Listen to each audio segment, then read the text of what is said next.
to my YouTube channel. If you haven't watched my videos previously, then my name is Frankie and I am mum to a 4.5-month-old little girl called Eliza, and I can't believe I'm doing this video today. So today is Wednesday the 30th of Jan. It's just gone midnight, and a year ago today I had my embryo transfer with Eliza, and I'm actually quite emotional about it. I've just watched back my video, my vlog from the day, and I didn't think it'd hit me like this.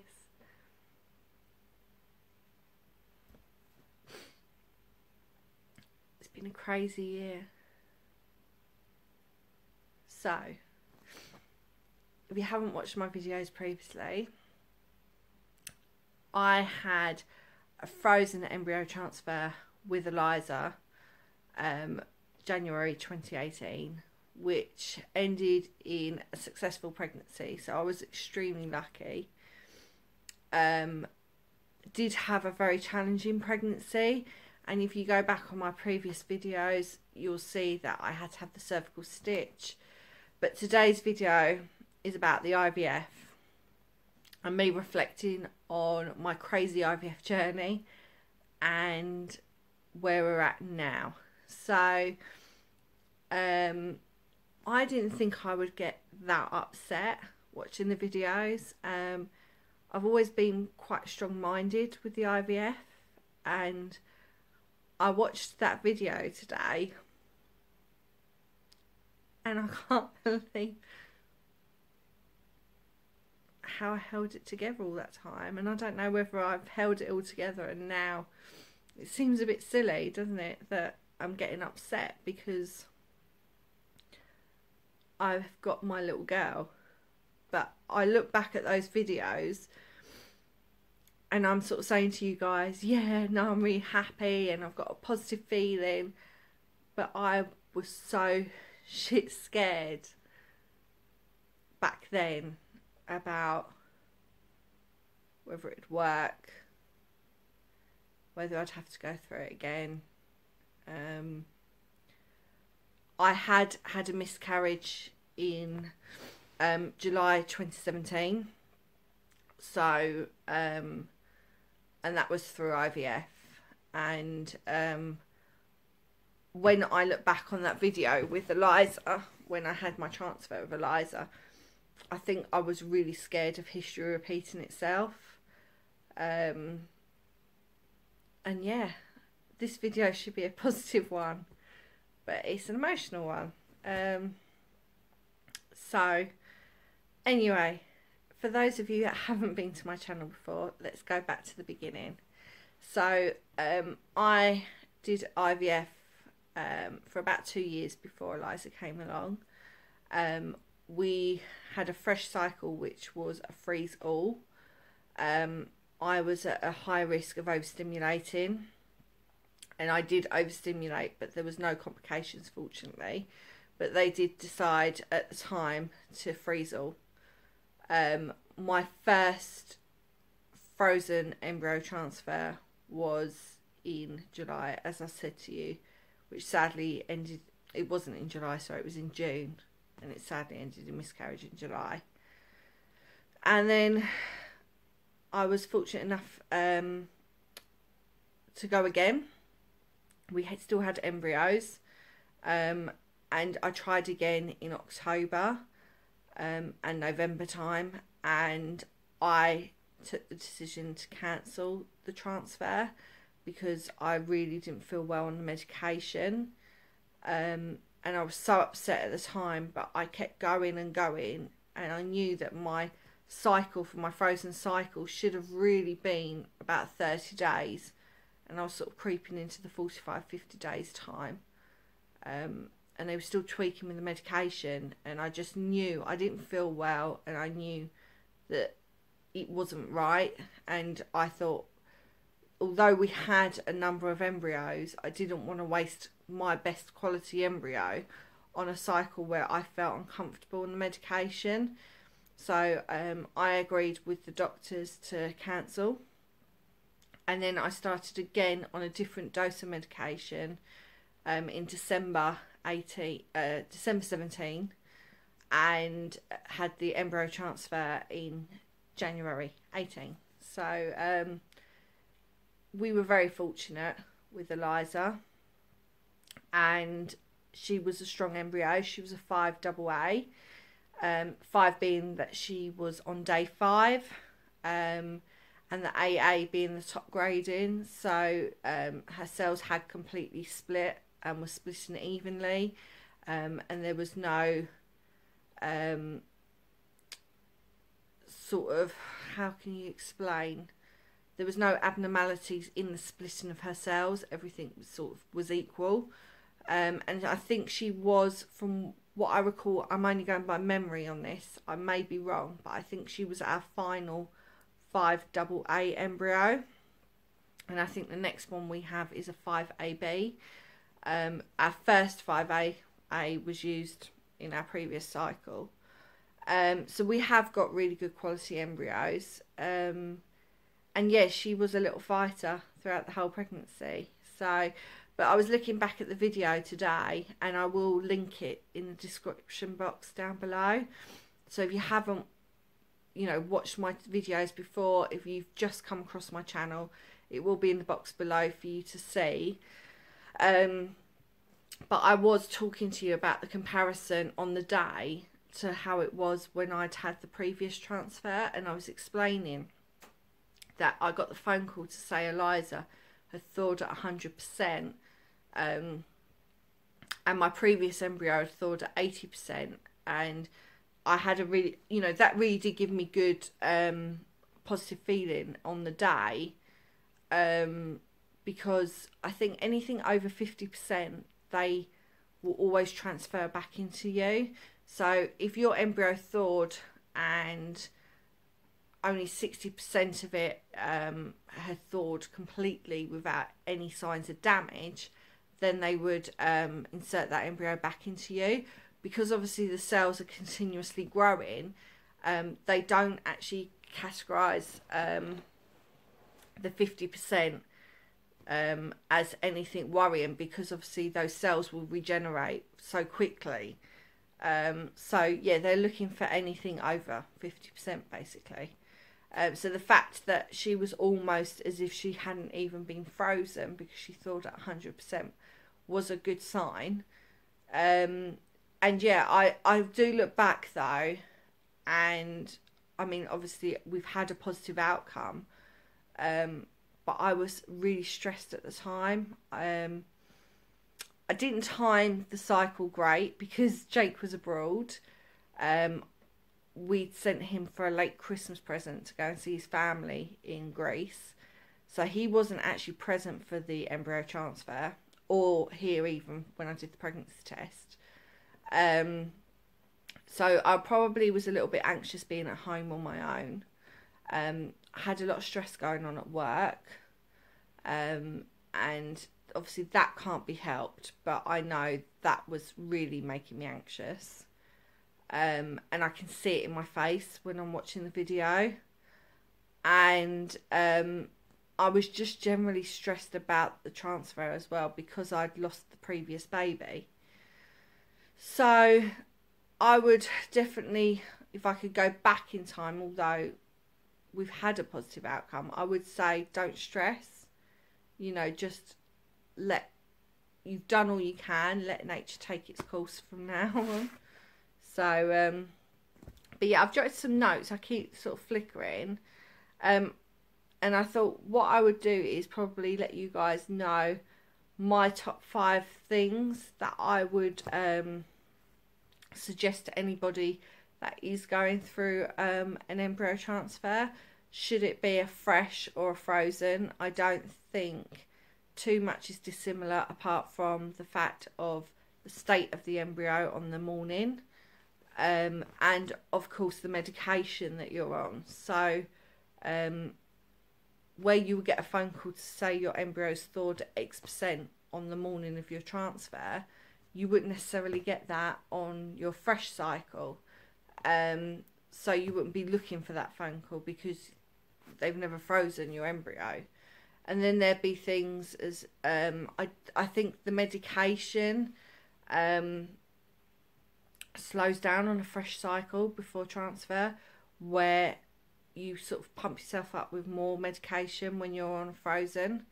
So yeah, there are definitely variations, but the 5 points I've got can relate to anybody going through an embryo transfer. And the first one would definitely be to listen to your body. So as I said, I was really unsure about my cycle before Eliza, of how I felt on the medication. I felt very poorly on it. I felt very sore. I felt very bloated. I felt very painful, actually. I felt a lot of pain, almost like a constant period pain. So for me, I knew something wasn't right. So I'm glad, knowing that Eliza was a strong embryo, that I didn't waste her embryo on a cycle I didn't feel confident in. So I know when you're on IVF, all you want is your baby. This is why I'm going to get upset, because I know this is me. Give me a minute. You don't ever want to consider cancelling your cycles. You just want to get on with having your baby. So, but I know how dreadful I felt back in October, November time when I did cancel that cycle. And it ruined my Christmas, because I kept thinking I should be pregnant now. But I'm glad I held off. I'm glad that I did the sensible thing and I spoke to Jake. And I'm glad we both came up with a decision to delay the cycle, because we don't know what could have possibly happened with Eliza's embryo if I'd gone on a cycle where I didn't feel well. So that is definitely point number one. My point number two is to take multivitamins. I took them religiously throughout my cycles. So before my egg collection was ever done, I was taking them. I was taking multivitamins whilst trying naturally anyway, but just took them throughout everything, throughout the egg collection, throughout the frozen transfers. When I was back on medication, I was making sure I was religiously taking those multivitamins, and I took them to the day I had Eliza, and then obviously changed back to a normal multivitamin. But definitely take your pregnant care. I would also, as my third point, make a point of that you go in to your transfer with a full bladder. I didn't go in with such a full bladder on my first ever transfer, because I was a bit nervous about wetting myself during the procedure. I don't have the largest of bladders, and I'm probably a person that needs to go loo once an hour. And yeah, for me, I was a bit like, no, I'm not going to wet myself and all that. But I have to be honest, the procedure is such a short period of time. And yes, you do need the toilet through it, but it's not a big deal. It's not even uncomfortable. The tube they put inside you to pass the embryo through is minute. You don't even feel it. So there is no pressure on your bladder. So, but obviously don't fill your bladder to the point you are breaking, but make sure you have a completely full bladder. Number 4 would be do not stress. As I said on my video, I was going through a very stressful time in my life with Eliza. Now, I had luck on my side, but if I could have changed anything about that situation, I definitely would have took stress away from myself. Now, I couldn't control some of that, but some of it I could. The Jake situation, I probably would have thought about that a little bit more when I booked those flights, and perhaps sent Jake out at a later date. because that was unnecessary stress caused. My job, that's not really something I could control. And the situation with the, you know, worrying about the IVF in general, I needed to just sort of clear my head a bit. And yeah, I would, it's very easy in hindsight, but I would tell myself to try and have a bit of me time before the procedure to keep calm. And my final point would be drink plenty of water throughout treatment. They always say water works really well with help stimulating follicles. It helps obviously to fill your bladder up during your transfer. It's very good to help boost embryo growth. Don't obviously drink too much where you're being ridiculous, but drink your healthy amount of water every day. Now, I did say in my previous video, which I've linked in the box below, that I drank pineapple juice on the day of transfer once I got home. Now, there is an old wives' tale about eating pineapple after transfer, and I didn't want to, I didn't feel great that night, so I clearly didn't cut up the pineapple. I just drank some pineapple juice. And I would say, do you know what? There's nothing scientifically proven to say, yes, pineapple juice helps. But there's also nothing to say it doesn't. So I would say, what harm does it do? If you like pineapple and can stomach pineapple, give it a go. Because I know it's something that they don't really particularly like you to have in whilst you're pregnant. But they do say it helps boost fertilisation. So yeah, I would say, why not? This whole thing is about having hope. So, yeah, I just wanted to say I can't believe my little lady has effectively been in my life for a year now. Obviously, it's a lot longer if you talk about when she was frozen, which was back in 2017. But I physically fell pregnant with her a year ago today. And it has been a roller coaster of emotions. And it has been the most challenging thing I ever faced, from the IVF throughout the pregnancy to now being a mum and having a little teething baby whose bottom lip keeps wobbling tonight because she feels so poorly. But it is the most rewarding thing I have ever done. And I really thought this would never happen for us. I'd had multiple miscarriages. Jake and I had been trying for Eliza for 8 years in total. And I really felt I would never get this opportunity. Hence why I've got upset at the beginning of the video. Because I was so desperate. And that was the word. I was desperate to be a mum. And if anyone's watching this who may be considering going down the IVF route, and I'm scared to face the IVF, I would say, if you want to be a mum more than anything, do it. The injections are not as bad as people tell you.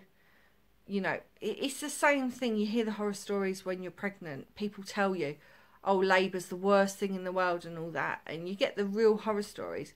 But you have to put things in perspective. You know, if labour was that bad, people wouldn't have more than one child, would they?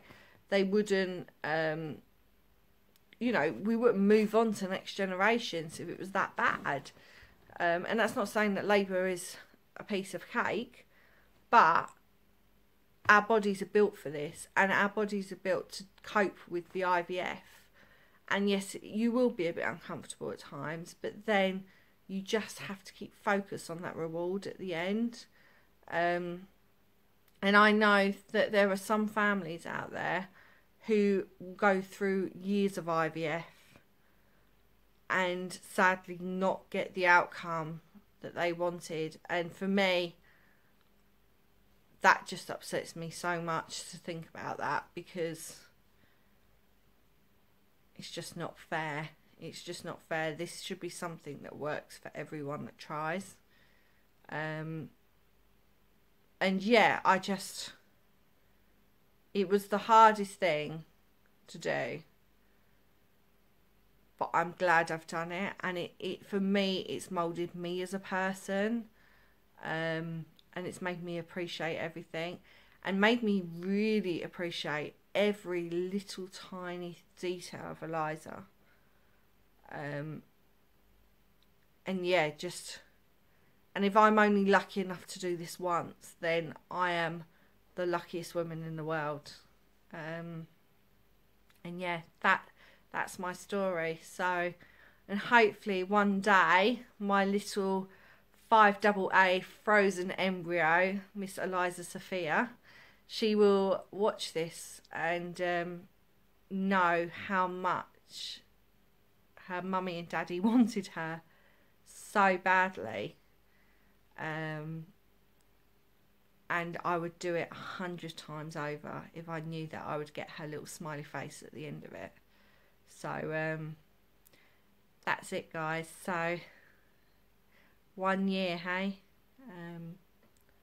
My little girl is nearly 5 months old, and I just can't believe where the time's gone. If you haven't watched my videos previously, you might think the times don't add up, but Eliza was born prematurely, so that's why she is nearly 5 months. So yeah, on that note, guys, I am going to leave it there.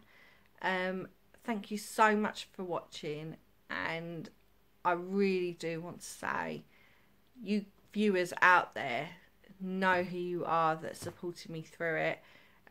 Melissa A and Emma Mitchell were two big people that were around when I was doing my IVF, and I will always remember you two for being there as support. And just thank you for your continued support on this channel, for everyone watching. And if you are watching this video and you are about to embark on your IVF journey, or you are in the middle of it, or you are considering it, then I really do wish you, from the bottom of my heart, all the luck and success in it. And if you ever need anybody to come to talk to, you can either message me through here or find me on my Instagram account at Frankie IVF Mummy. And you can send me a private message and I will talk to you about anything that will help you. So thank you very much, guys, and I'll leave it there. Take care. Bye.